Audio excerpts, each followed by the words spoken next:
Despite the rising number of casualties in Gaza and the escalating humanitarian crisis, according to one group's research, an overwhelming majority of Palestinians support Hamas and the October the 7th attack.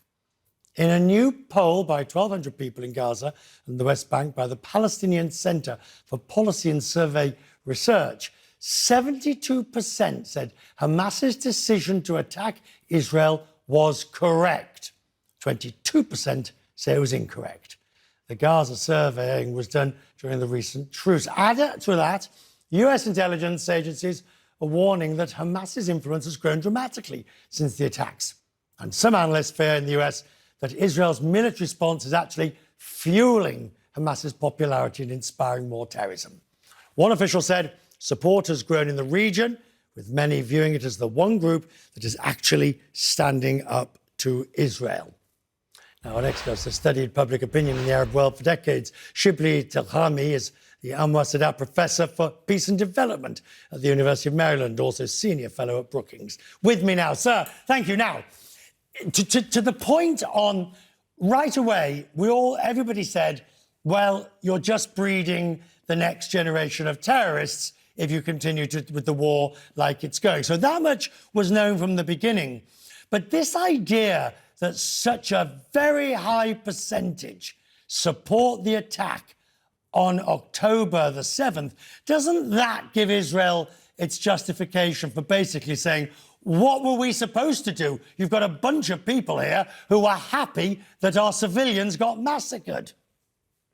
I know that's the instinct, of course, but Richard, you and I know you've looked at many conflicts before. This is not the only one, as I have studied many conflicts. And when you have a lot of suffering, a lot of death on your side, we see that on every side of the conflict where the hearts harden, and you find it hard to empathize with the other. You only focus on your own suffering, on the need to answer your own problems.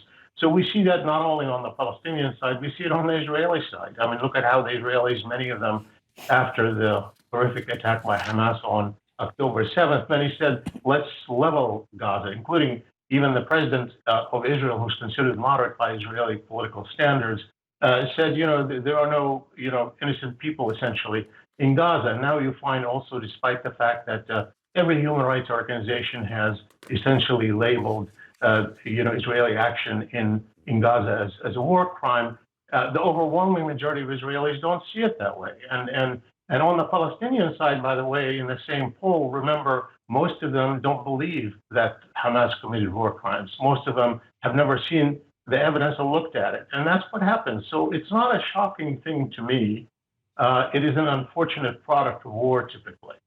Right. But OK, so if that is the scenario or that is the situation, the one big difference, I think, is that in Israel, if there were to be, which there's not, I'll take your point, but if there were to be a democratic movement to stop the war, in other words, enough Israelis got up and said to Netanyahu, stop it and stop it now, a political process would have to take place.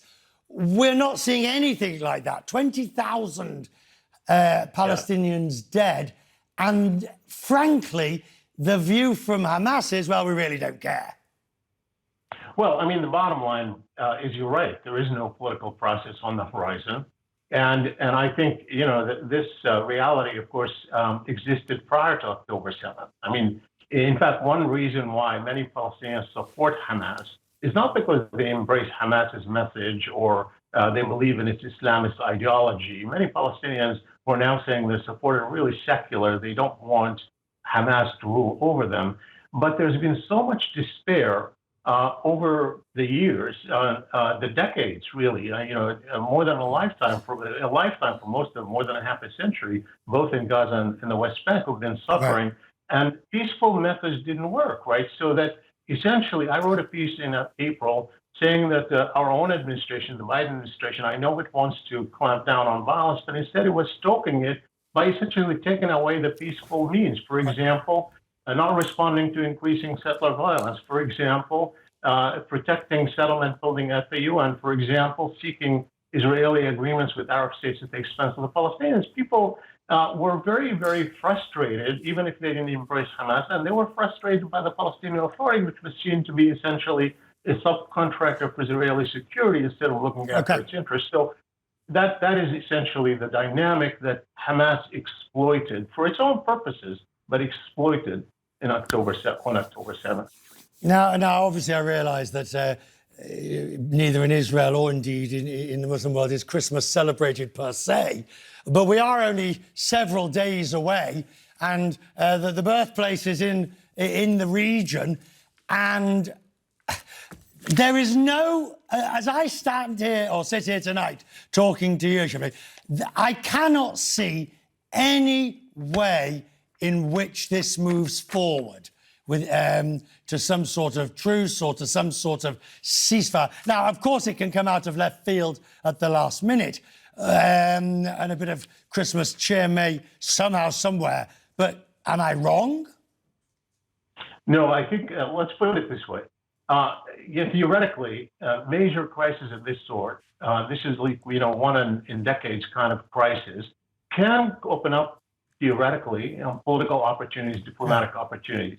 I don't see it for several reasons. One is that I don't see it happening in Israel right now. I don't see it happening among Palestinians. But more importantly, the U.S., which has the biggest role, I don't see anything in this president's resume that says he is able to do what needs to be done to move anything forward, given the fact that he couldn't even condemn the bombings that most in the world see as, at a minimum, war crimes.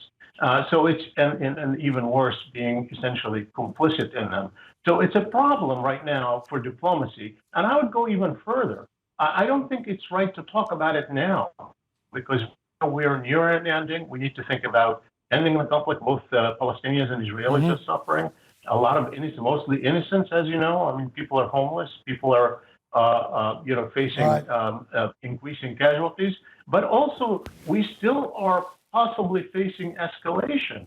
It's not out of the question that the northern front between Hezbollah and Israel could erupt any time. It's not out of the question that Iran could be drawn in. It's not out of the question that the U.S. could be drawn in. So we really are up against what we should put all our efforts in is not thinking so much, because we don't know how this is going to end. Anybody who thinks they do, at least they're smarter than me as a political scientist who've been observing this for decades. I don't know how this is going to come out. And I think we need to put our efforts right now to end it now. Sir, I'm grateful for you. We will talk more. And whatever you may be celebrating over the days or weeks ahead, I wish you well over it. Thank you, sir.